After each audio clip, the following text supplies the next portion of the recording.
Welcome to Beyond the Coverage. I'm Chris Horner. This is the preview for the Men's World Road Championships next Sunday. So we're just about a week away. The racing at the World Championships, of course, is going to start tomorrow with all the time trials and then continue all the way through with the big final on Sunday's Men's World Road Championships. Now, this is the Peter Sagan episode because I seen in the comments, one guy picked Peter Sagan, and then below in the comments for reactions to his comment, they had talked about how there's not a chance he can't even win right now at the Tour of Slovakia where he's racing. But wake up this morning, Peter Sagan is in yellow at Tour of Slovakia. Now, got a chance to watch all three stages and catch up. Not the prologue, but the first stage was exciting finish. Peter Sagan, the Kunik Quickstep was doing the lead out there, coming out of last corner. Peter Sagan was gaining all the way up on Hodges, who won the stage and took the race leader's jersey. Second stage, stage two, going over the big climb near the finish with about 20 kilometers to go. Peter Sagan lights up the field, drops down the descent, and just screaming all the way to the line. But he's got one Kunik Quickstep rider, last year's winner at the Tour of Slovakia, Yannick, attached on his wheel, and the Kunik Quickstep rider won't do any pulling. Now we'll see those two start arguing, and Peter Sagan clearly is waving and saying, hey, come on, man, this is a chance for us. We got a chance to win the stage and win the overall here at Tour of Slovakia. But the Kunik Quickstep must believe the same thing I believe, that Peter Sagan's a 5-star favorite for next week's World Championships because they are not working on stage two with Peter Sagan. Now, the Kunik Quickstep, great tactic. I would have employed the same thing. There is no way I'm going pull for pull with Peter Sagan with a rider like Yannick.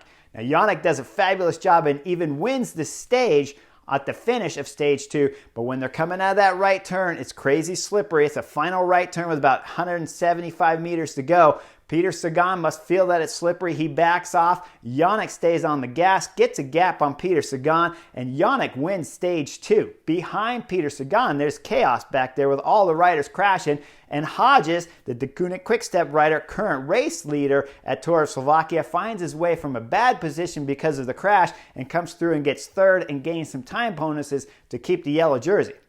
Now we fast forward into stage three at Tour of Slovakia.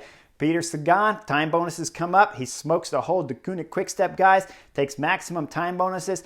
Then in the finishing sprint, gets third on the stage and takes the race leader's jersey. Now, you're saying, okay, there's a big difference between Slovakia and the World Championships. There absolutely is. But let's go back in time from my experience. We'll go all the way back to 2009. 2009, I was racing for Astana. That's why I brought the jersey up here. I crashed in Tour of California and hurt my knee. After that crash, I went on an extreme diet, started getting thinner and going from about 141 to 100. I was about 141, 143 pounds, and started dropping that down to that 138, 139. Went to the Basque Country after that race and was flying on magnificent form, riding for Alberto Contador and covering attacks for him left and right till I crashed again and broke my collarbone. Then I come back, I'm trying to do the Giro d'Italia. I'm riding fantastic at the Giro d'Italia, certainly going to go top 10, if not top 5 for my first top 10 real performance at a Grand Tour. Instead, I crash and break my left leg. Now, I heal up from that. I missed the Tour de France. I come back, I'm riding Tour de Leon, and I'm race leader there, but I have a problem with an asthma effect problem. I get that back under control, and then I appear at the Tour of Spain. At the Tour of Spain, I was absolutely flying when there was this spectacular crash, and I'll show you the video here. Somebody went too fast in the last roundabout, and then everybody crashed. 40 guys crashed maybe.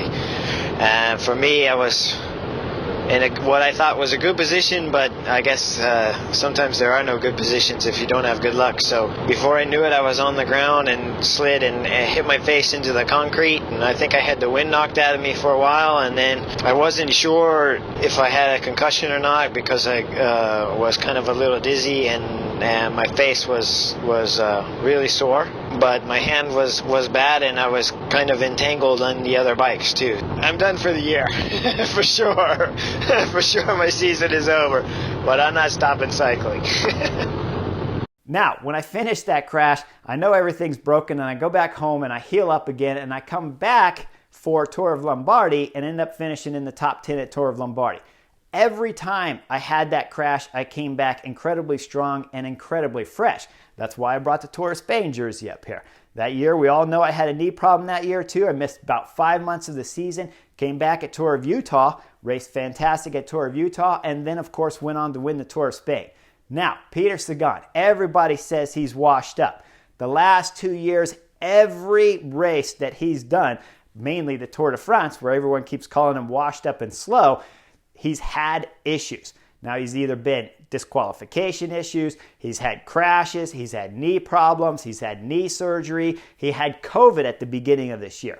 Every reason in the last year and a half to 2 years of Peter Sagan not performing at the highest level. Now remember, he still has Grand Tour stage wins at the Giro with the sprint jerseys on both years, this year and last year, and he has wins throughout the Pro Tour.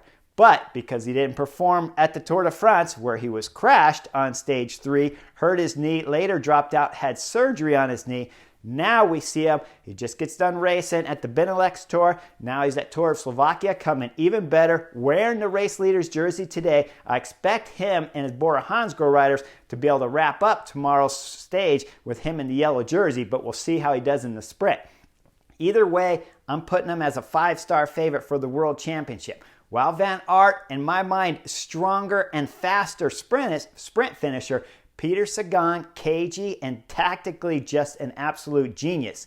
He's 31 years of age, so everyone thinks he's getting up there, but only because he's been racing in the Pro Tour for 12, 13, 14 years already. We've seen his mug throughout decade plus here at the World Tour level. And at 31 years of age, I'm telling you, he's not too old. He's definitely not too slow, and he's going to be well rested. So 5-star favorite at the World Championships, and because of his tactical genius, because everyone's going to be having the pressure on Wout van Aert, Peter Sagan's going to be able to sit back and relax a little bit. We're going to finally see that big showdown with all the big classic stars. Now, in order to get that showdown, we need Mathieu van der Poel to recover from his back injury and come in there. And then we're going to see Mathieu van der Poel, Wout van Aert, Peter Sagan, Julian Alaphilippe, all my 5-star picks to finally have that classic battle showdown here at the World Championships. Next Sunday should be an exciting race. And if those two riders, Peter Sagan I'm talking about, and Mathieu van der Poel are in 100% for this race, they will be when we're talking about Paris-Roubaix the following week's classic showdown. But I'm expecting everything to come here at the World Championships. This could be the perfect one-day scenario. Now remember, 260 plus kilometers, 42 different bergs they're climbing at the World Championships. Hard to tell exactly how difficult each one of these bergs are going to be. But when I show you the profile and we're talking about 42 different bergs, you know it's going to be a hard course. It's going to be a classic course. When we've seen Peter Sagan drop the whole field at yesterday's stage 2, going over the final climb there, you know he has the ability to follow any of the tacks up the climb. It's going to be fantastic. Make sure you tune in to the World Championships in Belgium next Sunday. See you guys real soon on the next edition of the Butterfly Effect or Beyond the Coverage. Like and subscribe. See you real soon.